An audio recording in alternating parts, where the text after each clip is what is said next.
Hi, everyone. Welcome to the masterclass. Oh my God, amazing. We have 9 people so far. We had a great sign up for how little I promoted this. So for 9 for 50, I'm sure some other people will join, but so grateful you guys are here today. So today's masterclass is called Welcome to Nutrition, Psych, Alignment for Digestion and Your Best Body. And I'm so excited. I am doing something a little bit different today. So usually in the past, I have pretty structured master classes where I'll walk you through a PowerPoint.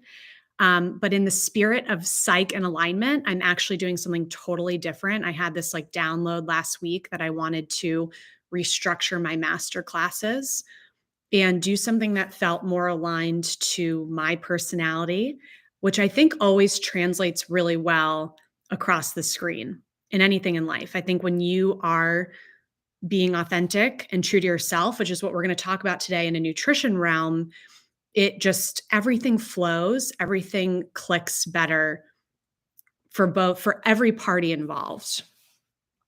So feel free, I believe there's a comment section in the bottom right. Feel free to write your comments, and I can either see them during the masterclass or I'll get to them definitely at the end for sure.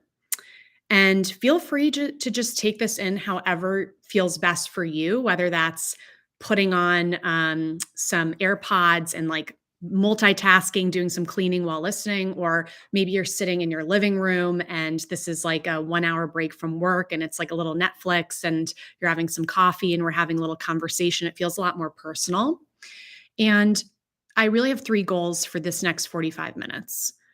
One is to speak authentically from my personal experience. As you know, I am a patient, but I'm also a practitioner. So I think that does provide a unique lens into the problem of chronic IBS and digestion. To make you feel very heard and seen in your experience, those really, really suffering pain points that as an IBS patient, only you really know and can connect to, and you try to tell other people about them, and it doesn't resonate in the same way. It's just these certain pain points that only you can feel and experience.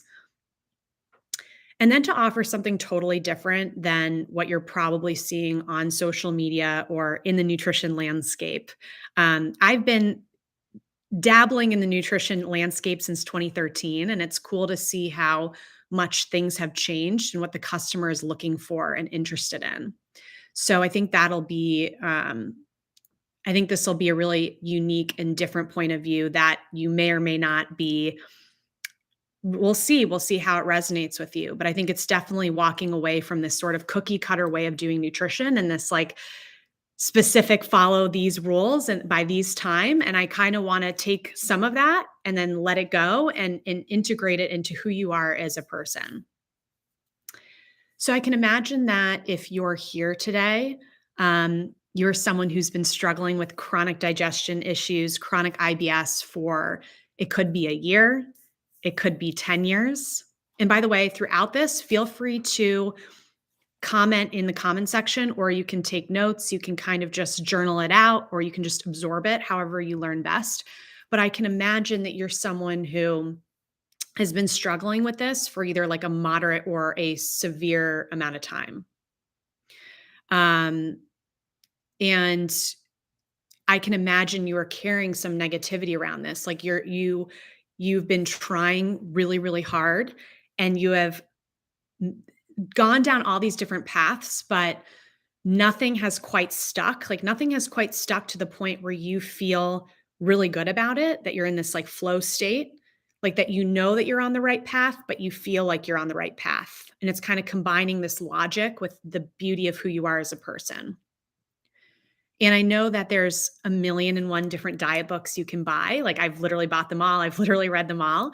And it's always like this perfect formula for success, right? It's always like, if I follow this formula, I'm going to get this outcome. It's this like perfect thing that they sell, they package it up and they sell to you. And look, it's probably true for that one person, right? Like they probably found something that worked so beautiful for them. And they said, I'm going to package this up. I'm going to sell it. It's going to change a lot of people's lives. And usually what happens is it does, like there's different tiers, right? Like there's the tier of the really inner circle where people can follow that exact plan. And 90% of the time it really works out. And then you kind of go throughout these outer circles where it's like it begins to resonate less and less and less. And I think over the last 10 years, we've really been so overexposed to so many people's ways um, of doing diet and nutrition. And there's a lot of truth to all of them. And then there's a lot of just personalization that people are now saying as truth, which now has become really confusing for us as the consumer. Like, what actually is truth when everyone claims they have a truth? When really all of them are very similar in a certain amount of ways, but then they've just put their own personal spin on it. I have tried all kinds of different diets, but I remember, I mean, my first diet for IBS was in 2011. I lived in Barcelona at the time, and I'd found this 6 food diet. Sadly, I've been on multiple 6 food diets, but I found this 6 food diet that was like yogurt, raspberries, like leafy greens, and it promised that it would cure everything for me. And I know that it worked for about 2 days until I was like, well, I can't go out. I can't see people. I literally am so bored of what I'm eating. If I have to eat yogurt and raspberries one more time, like I'm totally going to lose it. And so after that experience, I was like, yeah, well, I must not be strong enough. So I'm going to try a different diet. Maybe there's something else out there for me. And I remember trying, I tried an autoimmune diet. I tried the SCAD diet, the GAPS diet. I tried David Asprey's diet. I've tried medical medium, keto, vegan. What else have I tried? I've tried, obviously, low FODMAP, lectin free. I've tried Tom Brady's diet. I've tried it all. And throughout each diet, it was really interesting because I was like, this is the one that's going to fix me, right? And I completely took that person's way of living and eating, and I sort of just tried the whole thing on. And part of it worked, right? Like, and all of them are very similar in the same way, which is they get rid of a lot of processed foods. So it worked in the way that it was just a more whole foods diet. And but what was missing was each day I felt like I was disconnected from like an inner part of myself. Like if I was on the medical medium diet, I really wanted a piece of Parmesan cheese. And then I felt guilty and I felt like something was wrong with me because I wanted some Parmesan cheese. I didn't need a whole cheese board. I just wanted maybe like a few luscious bites of Parmesan cheese. And or it was more something like I was on the Dave Asprey diet and all I wanted was like a banana. And that all of a sudden I was so guilty that deep down inside all I wanted was a banana. And so, those little moments really, really add up, especially because we have so many eating occasions each day that, now questioning the fact that can I have a banana? Can I have a Parmesan cheese? And eventually you get to a place where you question every single food. And if every single food becomes bad, and then every single food becomes either really bad or really good, and you're even more confused. And so you really lose that like deep connection and trust with yourself. So I'm assuming that if you're here today, you're really looking for the keys to nutrition, which absolutely we can talk about. And it's actually quite easy. That part of the equation is actually quite easy, despite what I just said, and despite all of the programming that is out in sort of the landscape right now. But there are some fundamental nutrition truths. And when I went to grad school, I remember I was like, I wanted to go to grad school for 2 reasons.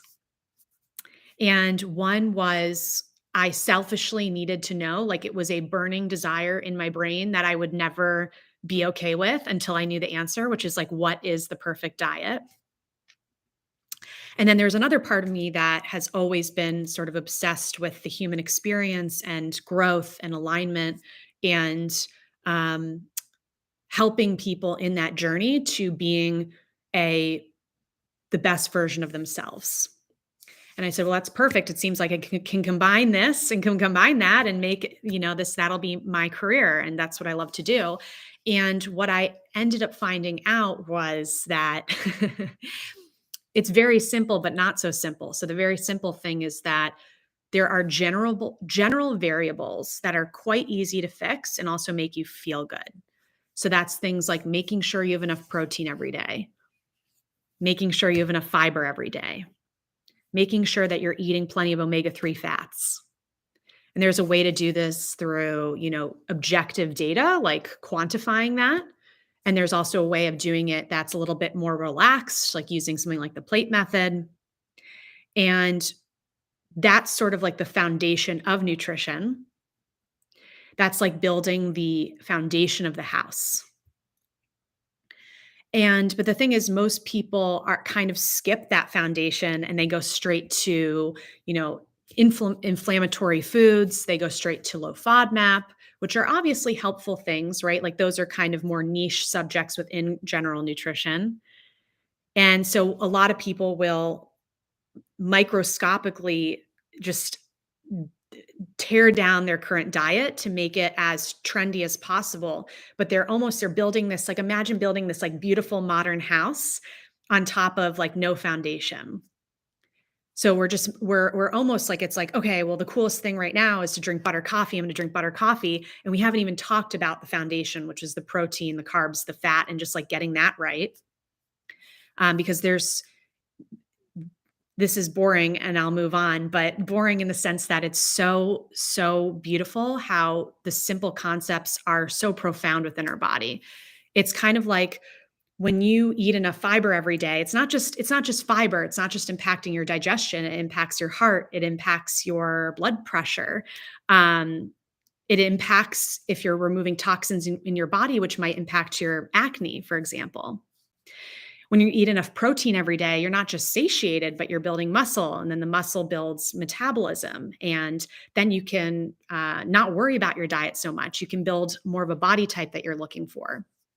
So that's literally all achieved from just like the basic stuff, which most people just kind of sail over. And I found that part to be so interesting, how our entire society is built on like the microscopic things. We just sail over the foundation. And so over the last, like since 2013, when I feel like I really I don't know if you guys have been, I don't know how old everyone is here, but 2013 was like the start of Mind Body Green.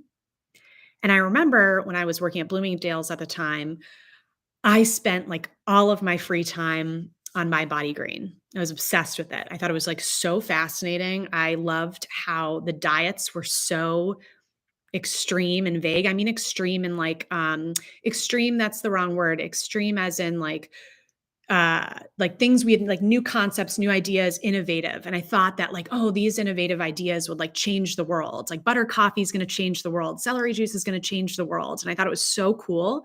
And I got really, really obsessed with it, taking in so much information. And I've noticed, especially just in this current landscape, it's now, what is it, 9 years later, I think we're all really sick of that. I think we've all been following these people for so long that we haven't even asked ourselves, like, what do we really want? What does an amazing diet look like for us? And what does an amazing life look like for us?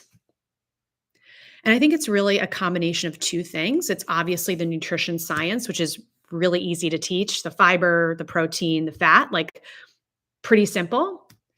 But I think the part that gets really hard is the intuitive piece, the psychology piece, the alignment piece, which is where the self-trust comes in, which is where we have to go with our own gut instincts, even if it feels really bad, whether that be that's from conditioning or from something we read in a book.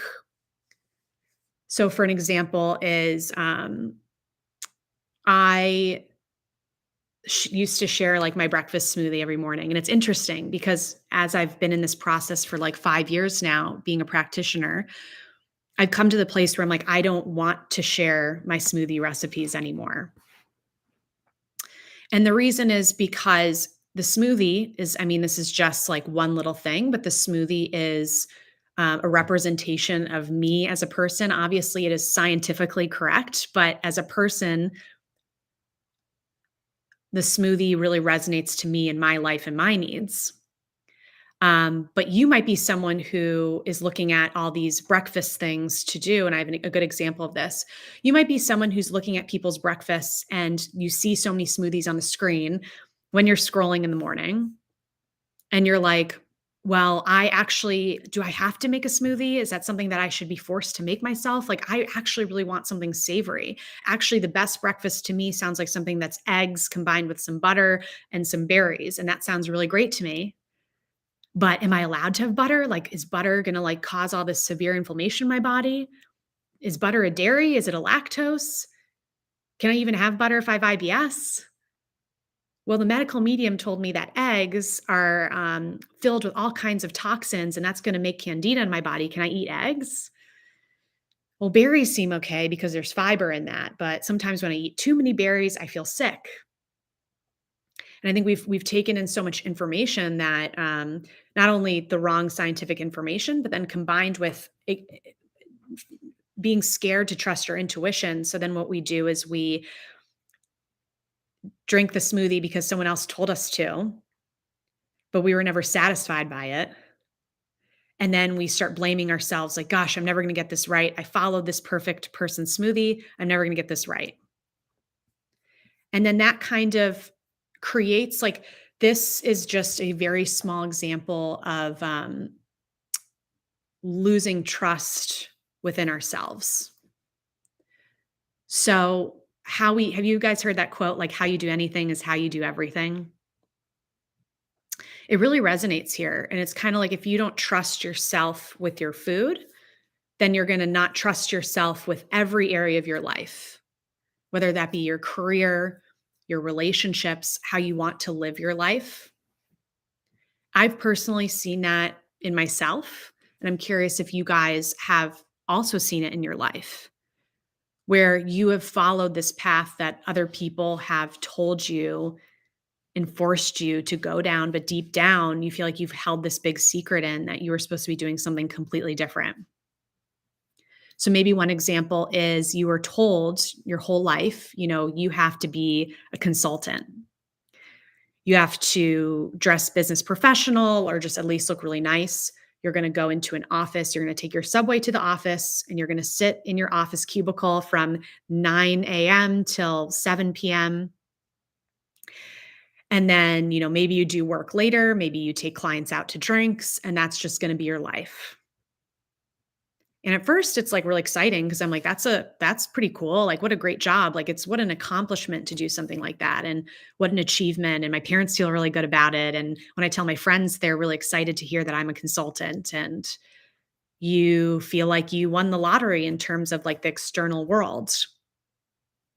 But deep down, you always had this idea like, I've always loved kids. I would have so much fun being a kindergarten teacher. That sounds like such a great job. And how cool it would be to see kids transform, like see their minds transform over the next year. Like how cool would it be to like have some freedom within my lesson plans and to have these one-on-one interactions with kids and the play and the colors and all of that. But you're like, well, no, that doesn't pay well. And I could never tell my parents, I could never tell my friends. And, I'm going to stick with this consulting gig. And so at first, like this first 6 months, it's good. And then, you're starting to just wear down. You're tired. You're like, well, I blame it on the workload. It's a lot of work. And, so you drink coffee in the morning, obviously, but then you're going to start adding your second coffee in the afternoon. And then, it's a lot. It's a lot. But you're like, but this is what I signed up for. Like, this is the dream job. So maybe, to keep up with the demand, I'm going to get some candy for the afternoon. Or maybe the stress is becoming overwhelming and you're like, I just forget to eat and eating just seems too complicated. So I'm just not going to eat at all. And I'm just going to I'm just going to try my best and I'm just going to cope. And then all of a sudden it's 6 p.m. and you're like, well, it was a really stressful day. So I'm going to go out with my friends and I'm going to have some drinks. And then you wake up in the morning and you're super tired. You don't know how to relieve your stress. Maybe you skip your workouts. And then 5 years go by and you're just in this tornado that you had created of like, oh my gosh, I literally hate this job. And I always knew I was going to hate this job. And wanted to, I really wanted to live this life that I thought was the ideal life. And maybe I'm lying to myself in some way. And after that, you've been left with all of these decisions of this facade that you've created to be the perfect person for someone. And whoever that is, someone is, maybe it was your parents' vision, or maybe it's your friends or your community of being this perfect person. And your health has finally caught up to you because you've been living this lie. And to live a lie, you've had to artificially create experiences in your body to cope and get with it.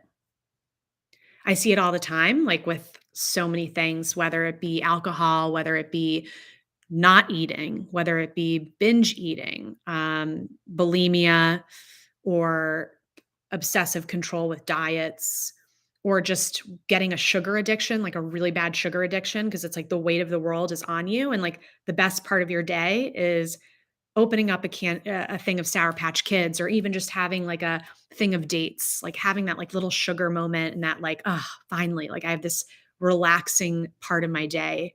Like what a relief that I get a break from this. And then people say, well, you need to remove the sugar from your diet. And you're like, but the sugar is my favorite part of my day. I could never imagine reducing the sugar from my diet.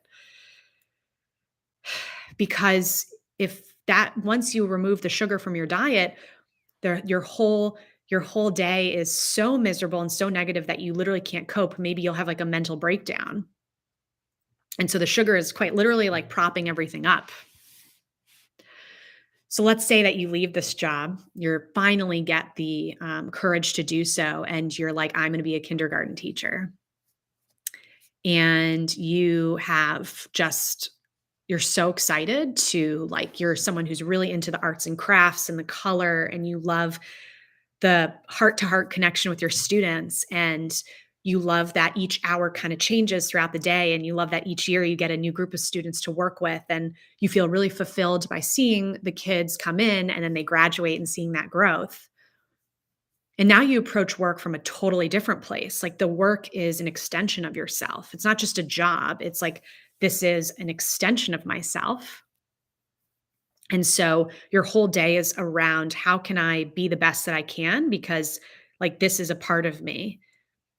And that in and of itself, it's like the beauty of being in that place is your job is your life force. Like that is your energy. That is your happiness. That is your joy. And so then you use food, alcohol, or substances as like, well, how can I enhance my life? Like, I need to make sure that my breakfast, lunch, dinner is on point, because when it's on point, I actually am even more effective at my job. I'm not numbing myself. Like I'm becoming like a rock star because I have the amount of energy. I have the amount of sleep. I have the stamina to keep up and to do better and be recognized in a good way, like in a fulfilling way. And that's where you start really tuning into your eating and your digestion, because it's like you're not using food as a coping mechanism, but it's like, oh, it's 1 p.m. I'm really, really hungry. My brain just told me, like, because I was so into what I was doing as a kindergarten teacher, my brain just told me, which means it's time to eat. And you will then naturally seek out something that supports you because you want to keep going in that flow state energy, because you're like in the zone. Why would you want to go grab a thing of dates or a thing of Sour Patch Kids? Like it would literally shut your brain off and you'd be ineffective for the rest of the evening. So you don't see it that way anymore. It's become so obvious that this is a vehicle to like propel you to new heights. So where in your life can you resonate with that? Is there a place, whether it's your profession, whether it's your environment, maybe there's people in your life that are kind of throwing this out of balance. It could be a very extreme example. It could also just be a mild example, like a mild irritant, like saying yes to a project that deep down you had no desire to do, but you did it to please someone. And so now every morning you wake up with this project and you feel like, oh, like a little nauseous, and you need to calm yourself down. And so it's so interesting because we could have a whole life that's a culmination of these incorrect alignments that cause us to, out of stress, incorrect alignments causes stress, causes us to make choices that actually doesn't align to our best self. And that's what we call authentic alignment. It's very feminine energy. It's energy that only like you deep down know the answer to. And I think that's actually tremendously scary is when you have to stop listening to other people about what to do and start trusting yourself. It's really easy to be pushed down this like acceptable path, but I think every single one of us has a part in us where we're actually different than the acceptable path.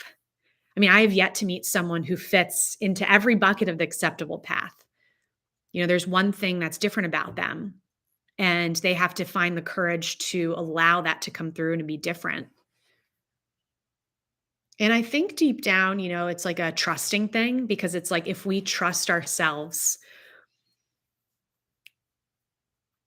we have to be ready for what comes after we trust ourselves.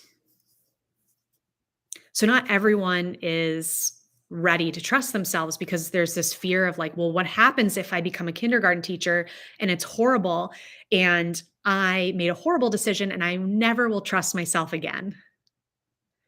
It's way easier to listen to what other people tell us to do because then the ownership and blame is on them. My parents told me to be a consultant. It's your fault. But when we have to make the decision, then we have to deal with the responsibility and the consequences, which can be really, really scary. I have a ton of examples of that in my own life. I remember when I was at Bloomingdale's, I was a senior assistant buyer there when I left, and I told my parents I was leaving to do 2 years of undergraduate at a city school to get the undergraduate, like, chemistry and anatomy, physiology, biochem prereqs, just so I could apply to grad school. And there was a very real chance that even if I did perfectly in all those classes, that I would not get into grad school, which means that I would have lost out on 2 years of my life, 2 years of salary to not get in anywhere, which is a huge risk. And I remember I had to like stand in my truth and say, this is what I believe to be true. And I'm terrified, but I have to follow this. And I remember their disappointment.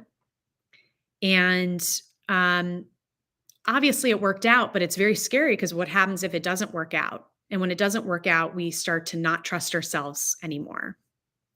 But I can also imagine, and I want you to think about this right now. You could take out a journal or just write it down your iPhone notes pad about all the times in your life where you have trusted yourself and it's gone really, really well. I know you can think of at least one. I bet you can think of many where people are kind of like, really, you want to do that? And you're like, yeah, yeah. And then a few years later, like, oh my God, you were so right about that. And I think it's just this inner knowing of who you are and listening to those gut impulses you have in your body, whether it feels like in your stomach or your ribs or your throat, just feeling it and leaning into it and developing that trust muscle you have with yourself. So I want to talk about viewing other people's content because I think that's so interesting. There's so much content, as you know, on IBS, on wellness, and health in general. And part of trusting is to obviously follow people who you want to follow people who resonate with you or inspire you or make you feel good in some way. But I think also part of developing your trust in yourself is learning how to filter through information. So I'm going to take a popular content creator who I think is obviously living a wonderful life that's for her, and she's so happy. She seems like a wonderful human being. I don't personally know her, but I'm sure you can, if you don't know this person, you can think of this person or you have an idea of this person in your head. But let's just take your typical wellness influencer. And they wake up and they drink some lemon water, they drink some and then an oat milk latte, and then they have a green juice, and then maybe a few hours later they have a breakfast, and maybe they follow more of a plant-based diet or a vegan diet. And at night they do dry brushing, and then they do gua sha and all these things and meditation. And they are so convinced that this was the right path, and they're just sharing what works really, really well for them. And I believe them, absolutely. 100% believe that that is their path, and they've so developed that inner trust and strength within their self. But I think as an outsider, it's really interesting because you'll look at them and say, well, they drink lemon water, so I need to drink lemon water. So maybe that means it takes 15 minutes of your morning to like chop up the lemons and then heat up the water and then drink the lemon water. And you're kind of like, oh, am I doing this right? Am I doing this right? When really maybe you haven't implemented, maybe it's nice. It's like one of these things, it's like an accessory item. Let's think about a house. Like if the foundation of our house is like the protein and the carbs and the fat, and then kind of the scaffolding of the house is kind of the little intricacies. Like if you're IBS, it's following a FODMAP tailored diet. It's taking down the fat a little bit. It's optimizing the fiber. And then the accessories in the house are things that are really nice, but they don't really move the needle. So it's like lemon water, or that's like eating a piece of ginger. So it's like, those are really nice to have. That's great. But is that like really going to move the needle in your IBS? And I think as an outsider, it's really confusing to know what moves the needle. Like what is the foundation and the scaffolding, and what's just like a fun accessory item? So then, if you're inexperienced, and we all have started as an inexperienced person, by the way, everyone starts that way. I remember, this is my own personal story. I would be like, well, lemon water, that's going to be the thing that cures me. So I would spend 15 minutes every morning making lemon water, which for someone else, that's great that it works for them. But if you're starting out, it's like, we need to start on the scaffolding, right? We need to start on the foundation and then the house. We shouldn't be jumping straight to lemon water. And so then I spend 15 minutes making this lemon water. Nothing improves with my digestion. So part of the science is learning what to focus on. But then the part that gets confusing is if you spend 15 minutes on the wrong thing, then you think you're the problem. You're like, I did all these nice things for myself. Why isn't this working? When really it's like, okay, that's their life. But what happened was we should have used those 15 minutes for the scaffolding and the foundation first before doing the lemon water. So it's really important to kind of use that lens when you look at content, just understanding that whole concept, the foundation, the scaffolding, the accessories. So how do you know, like once you have implemented the science and you've implemented your self-trust, how do you know if you're on the right path? Because as we know, it takes a while. Like think about building a house.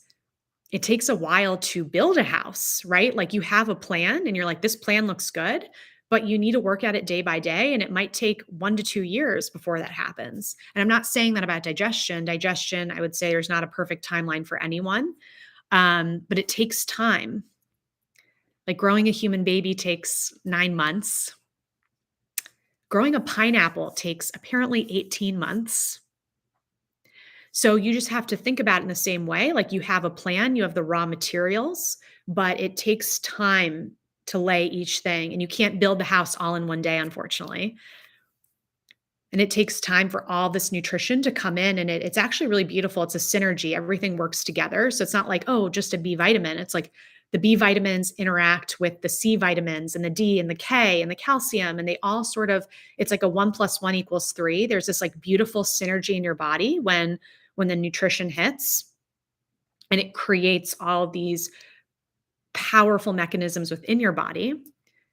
So it's not just like this tube with like food in it that's stuck. It's just there's the brain, there's your nervous system, there's the heart, there's the kidneys, and it all works together and it's really, really beautiful. So it's all these raw materials that come down to almost rebuild your body from the inside out. I mean, how I look today, if you compared, like, I mean, obviously when you're 22, you have like the 22-year-old glow. But if you compared me today versus me when I was 22, it's like pretty wild how the cellular turnover works. Like, I do think I look younger than I did 10 years ago, which is kind of concerning, but also great. So, anyway, back to knowing if you're on the right path, like, there's this calm inner knowing when you're on the right path. You feel like you're in this flow state, and then it's like, oh, I'm hungry. It's time to eat. And you don't judge yourself when you're eating. You're not like sure there is a volume of food, like eating a tiny bit of cheese for lunch is likely not going to satiate you. Eating a bar for lunch is likely not enough volume to satiate you. But you don't sit down and judge while you're eating. It's one of those things where you're like, food, yum, yum, yum. And then all of a sudden your brain kind of like turns off and you're like, oh, I'm thinking about my to-do list right now, or I want to do this afternoon. And all of a sudden you're not interested in food, which means it's time, like your eating activity is done and you can move on. So it's this really deep awareness of when your hunger starts and when it ends.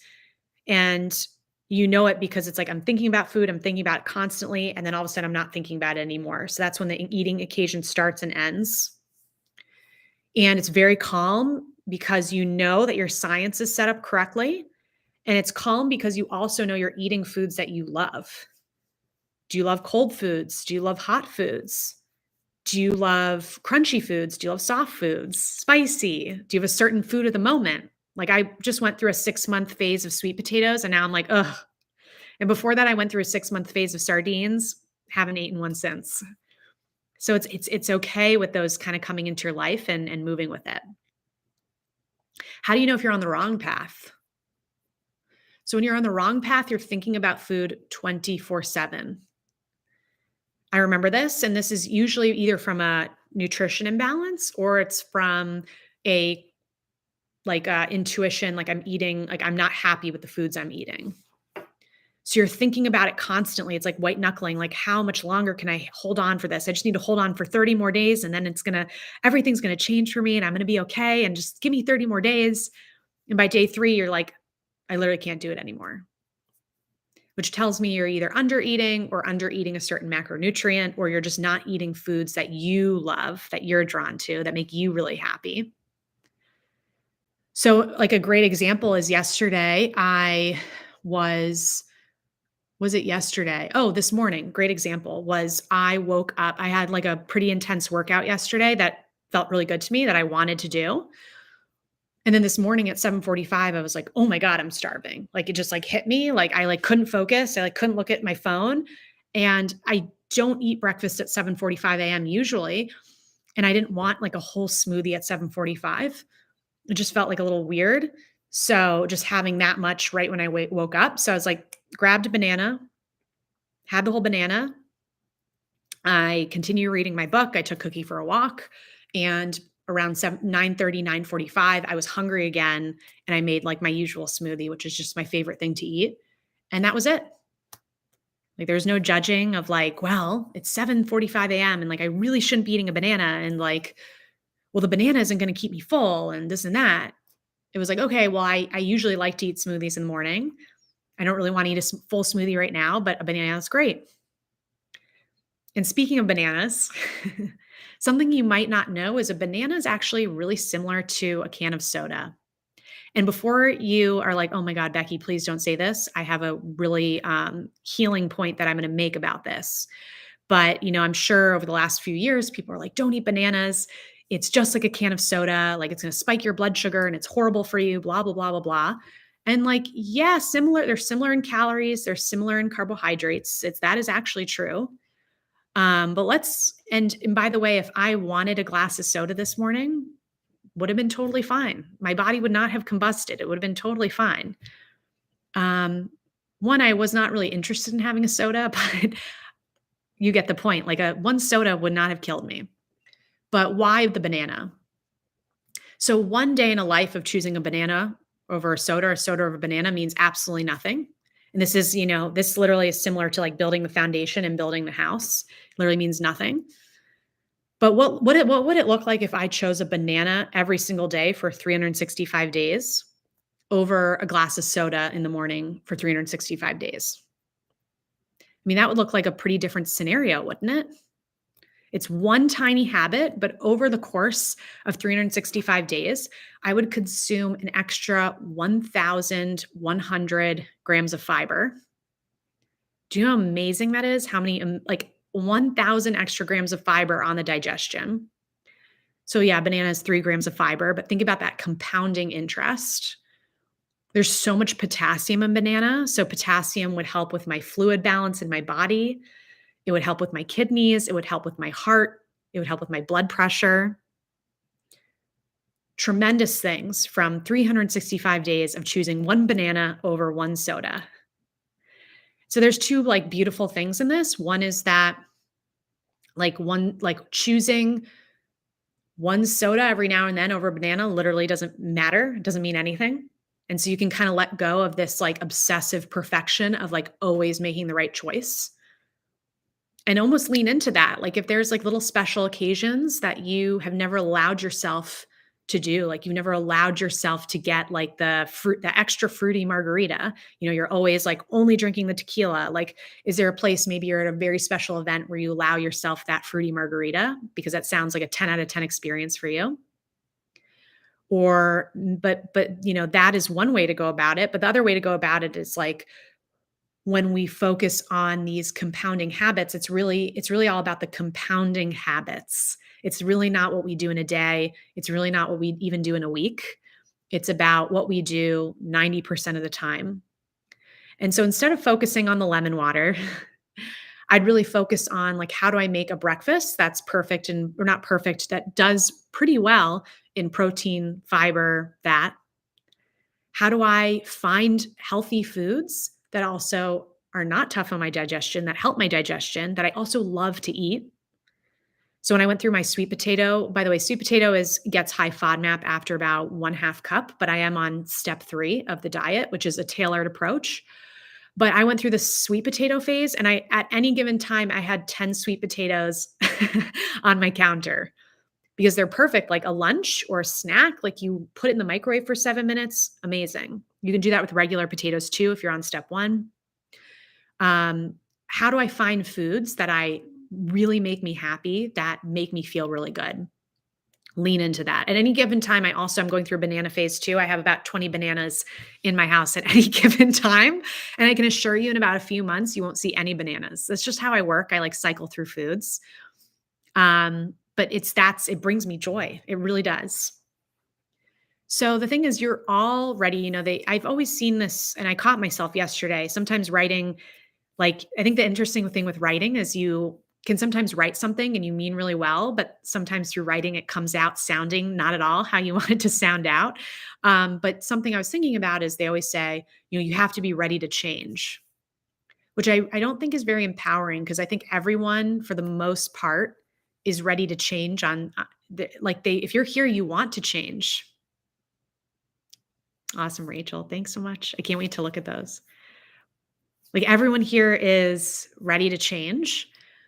And so you're definitely ready. It's not like, oh, you need to become ready, but I think it's more about empowering yourself to trust things in your gut and knowing that each time you trust in yourself, it's going to open up a whole new world of new trust.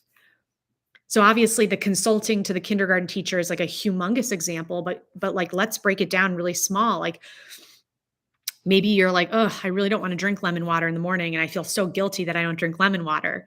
Like you can let that go.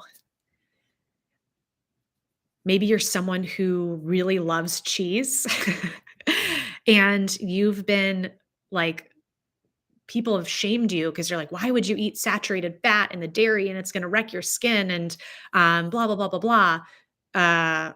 It's like, well, actually, in like really high quality cheese in certain quantities is totally fine. And it adds joy. Obviously, at some point, if you eat like barrels of cheese, it's going to start to take away from your joy. But there's like a sweet spot of where cheese adds joy and it's just enough. It's exactly what you needed.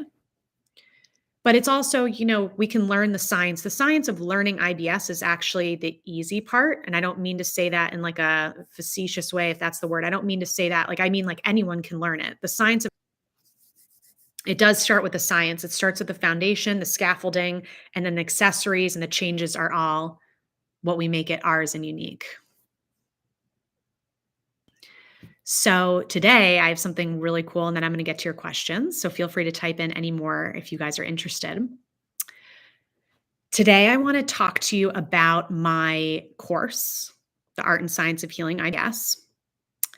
If this whole masterclass really resonated with you in terms of the science and the intuition and blending the two, I would love, love, love, and invite you to check out my course, The Art and Science of Healing IBS. It's linked below. It is closing Friday night. Friday is September 30th. It's going to close at midnight on Friday, so 11:59 p.m. And only from now until then, there will be a $200 discount taken off, which I'm really excited about. So on October 1st, no discount, closed. And leaning into the spirit of my intuition and authentic alignment and psychology, I don't know. I genuinely don't know when it will come back. But a little bit about it is that it's 8 modules. And there's also a group coaching element, which is super exciting. And I'll tell you about that in a second. So modules 2, 3, and 4 are all about intuition, authentic alignment, psychology, intuitive eating. And then modules 5, 6, and 7 are all about the science of healing IBS. So really building that protein, fat, fiber, specifically to who you are as a person. If you're 5 feet tall, if you're 6 feet tall, how severe your IBS is, non-diet therapies as well. And so really combining the two elements. I do think that I do know there's nothing like this else on the market. I obviously know there are other IBS dietitians, but as a dietitian, we've really been programmed to just like feed you the science. But from my experience as a patient, I do know that only is part of the equation and only gets you so far. And it's like, how do we cross the bridge from the science to really integrating it into a way that is so unique to your life? And I think that's where the beauty of the group calls comes in. We have group calls 2 times a month. They're an hour long.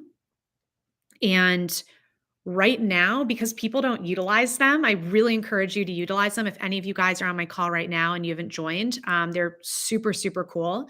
It's been really interesting because it's like everyone kind of starts out with a little bit of the sciencey questions, but then we're like going to the next level. It's like, okay, but this is my life. Like, this is the reality of my life. Like, these are my traumas. This is like what I'm confused about. This is what I'm scared of doing.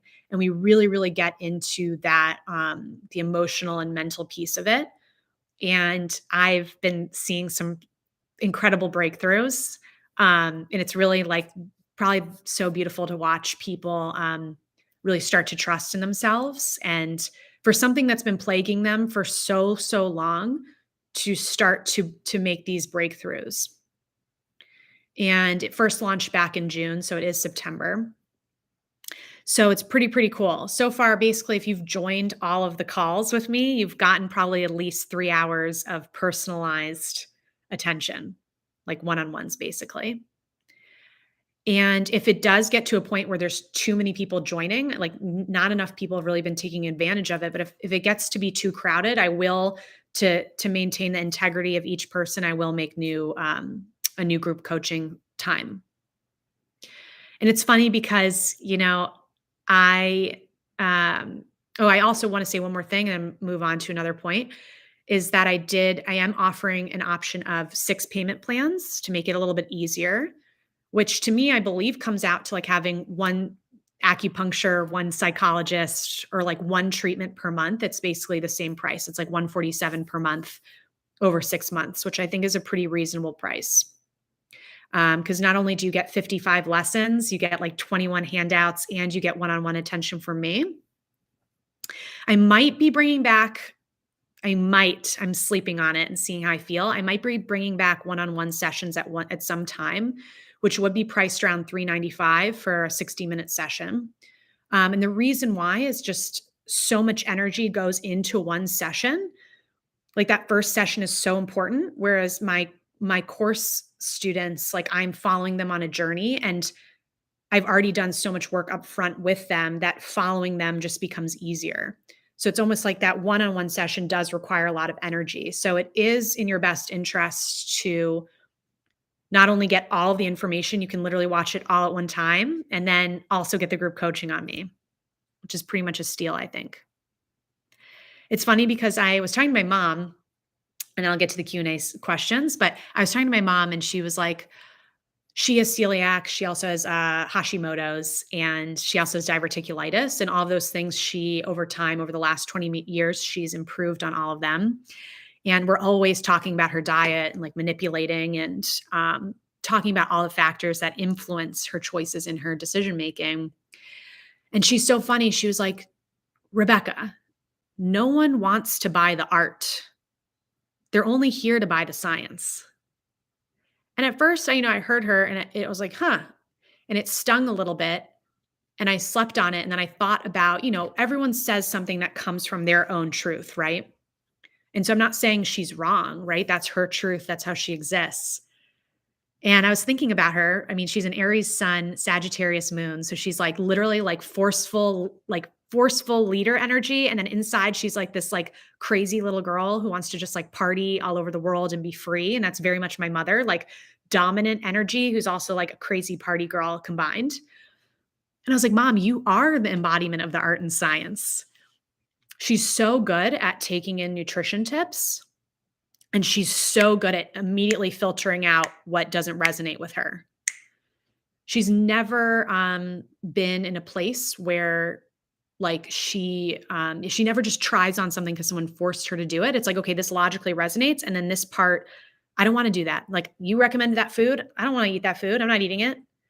And so she's been able to overcome her celiac. She's been really quickly overcame her diverticulitis and her Hashimoto's just because that she is the embodiment of these two things. But it's hilarious because she doesn't even realize it. But another thing I do notice about her too is that, or another category of people I do notice, and I used to be this way. I used to read spirituality books when I was 25 and I was like, this sounds nice, but like too confusing. And it's funny coming back full circle that like I was so obsessed with getting the perfect diet plan and the science. And then I realized, I was like, yeah, I implemented it, but it only took me so far. And that's where the intuition and the trust came in. And I was like, those books were right all along. So it's funny. I think there's two groups of people. It's people who already embody it. It's like so in their blood, or they don't even realize they need it. So that was super fun today. I am going to jump into the Q&A section and stay around a little bit longer. So feel free to add in any questions. So the first one, is it Elise? Else? Let me know how you pronounce it, and thanks for your patience. A question for later. Do you have any experience with the intolerant medication or medications that help you digest Fodmaps? It's a great question. I personally have I've tried a lot of different medications and supplements. Right now in the market, I would say the best supplement on the market for digesting FODMAPs is something called Fodzyme. It's like $30 a month, and they just came out with an updated formula as well as a like to-go patches, like to-go sachets, which is really cool. 'Cause it looks like white powder. It looks a little sketchy, but when it's in like the to-go packs, it's really nice. And that's been really, really beneficial for me and a number of people that I work with. So I would recommend checking out that. I have never heard of the intolerant medication though before.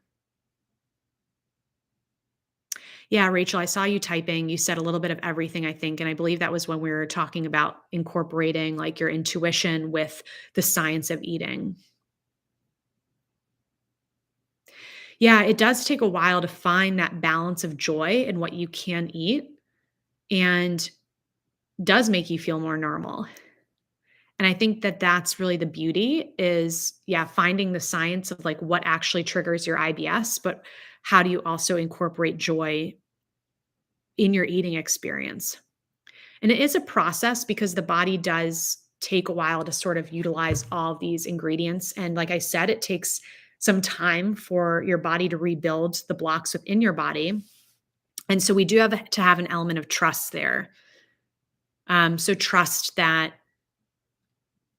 I talked about this on this morning's podcast, but like trust that logically your plan makes sense.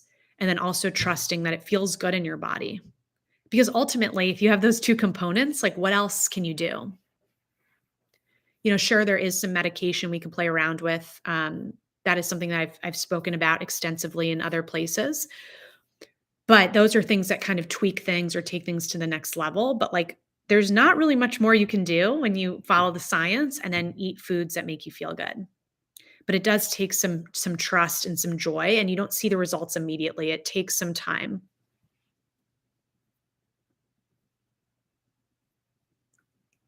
Oh, Ilsa, that's such a cool name. Thank you for explaining that for me. I always whenever it's someone's name, I'm like shot like I hate getting names wrong, so thank you for telling me. Well, guys, thank you so much for joining. I think there's up to 16 people here with us today, which is absolutely incredible for how many people signed up. So, thank you so much for taking the time. And I'm so grateful you're here. And I really hope you learned a lot. I really hope that this made you think differently about your own nutrition journey and will give you just more joy, positivity in your daily life, not from a food perspective, but from your entire life, because we know our entire life supports our nutritional choices. And if you have any questions about the art and science before it closes, the only link will be right here. So feel free to grab the link. Actually, let me put it in the chat just in case. And if you lost the link, you can just DM me. I'm not going to be sharing it anywhere else. So thanks, guys. I hope you have a beautiful rest of your Tuesday, and I'll talk to you later. Bye.